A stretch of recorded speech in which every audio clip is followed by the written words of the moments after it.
Kettlebell bicep curl to tricep extension. This is a compound movement that helps in working on biceps and triceps simultaneously. It adds strength and stability to the muscles in the arm and helps engaging the core. Stand upright with feet shoulder width apart. Kettlebell held with both hands close to the hips.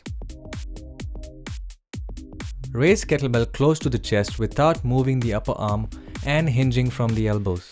Lift upper arm and extend elbows such that kettlebell is directly overhead. Lower the kettlebell behind the neck, keeping the upper arm fixed and hinging from the elbows. Keep the abdomen tight.